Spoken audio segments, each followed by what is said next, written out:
Hello everybody, this is Danilo Cuellar from peacefulanarchism.com.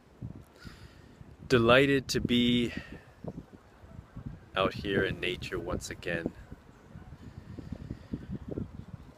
And I want to discuss a topic of conversation that I got into with a friend recently.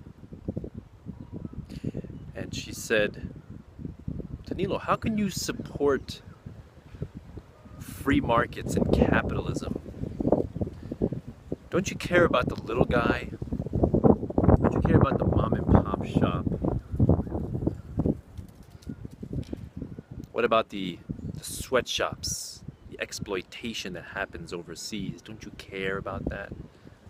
Is that what you want? And I think an assertion such as this needs to take into account a proper perspective, which is that we don't all know what is best for ourselves. Many of us are on a journey of self-discovery, of self-reflection. We are stumbling through life, trying to find answers to the problems we encounter. Nobody has all the answers. We are all groping around in the dark. Some of us may have guidelines, but we must all figure this out for ourselves. And if this is true, how can we, with any certainty,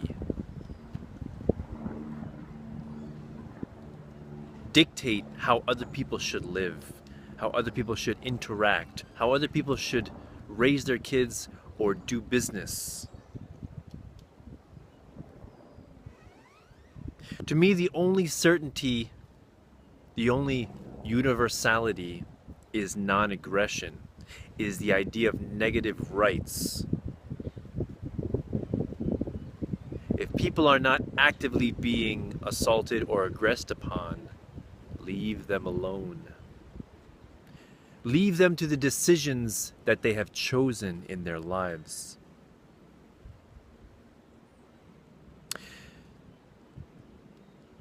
Now, coming back to the small mom and pop shop,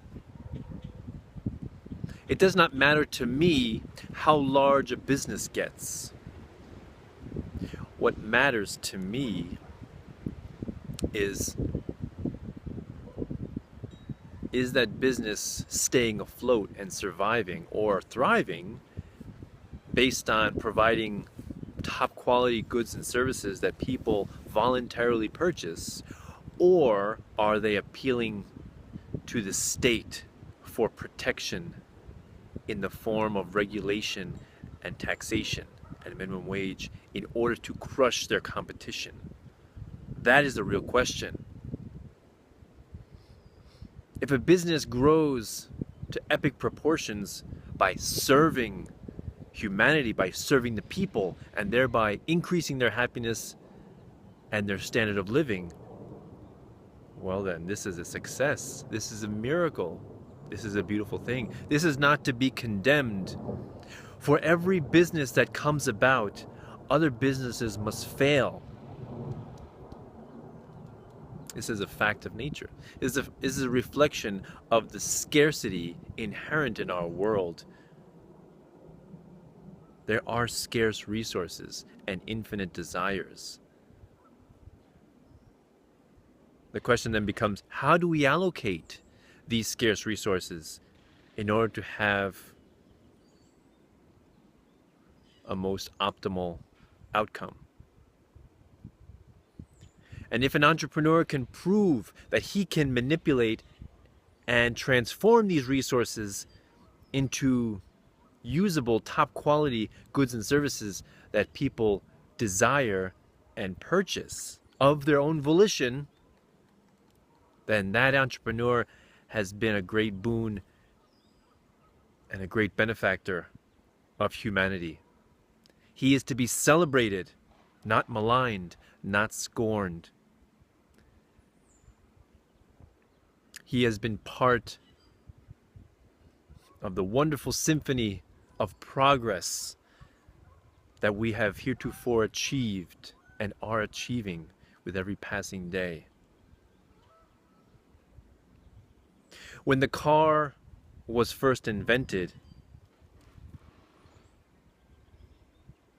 it was to the detriment of the horse and buggy industry.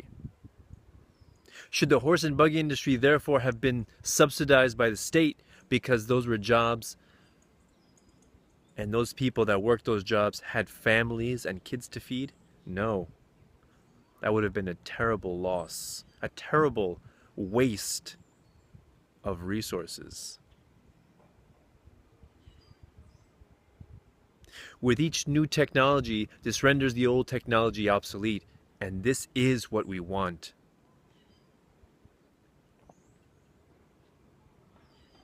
Before, we all relied on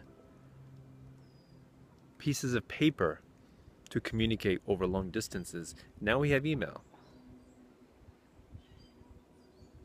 Before, we relied on digging holes in the ground with crude tools such as shovels. Now we have enormous industrial machines.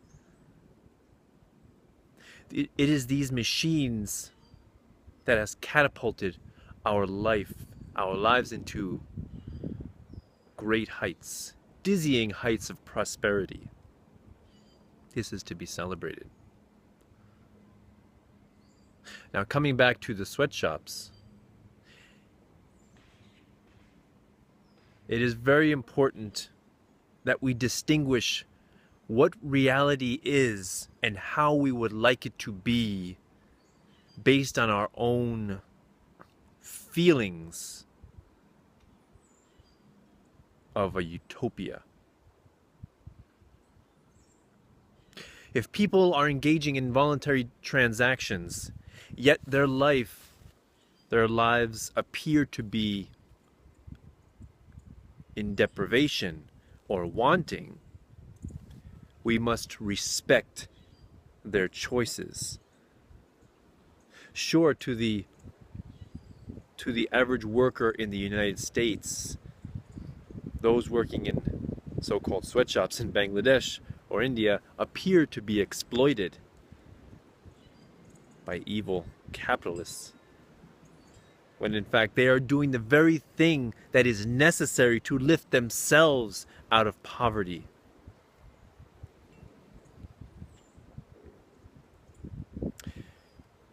We must take care that our efforts to help people do not inadvertently harm them. It reminds me of the story of the monkey that tried to help the fish and prevent him from drowning by bringing him up into the trees.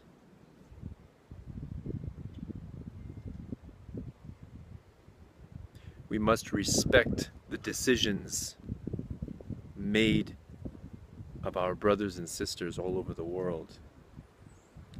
Intervening and meddling in other people's lives and affairs, more often than not, brings dreadful consequences, and it must be shunned at all costs.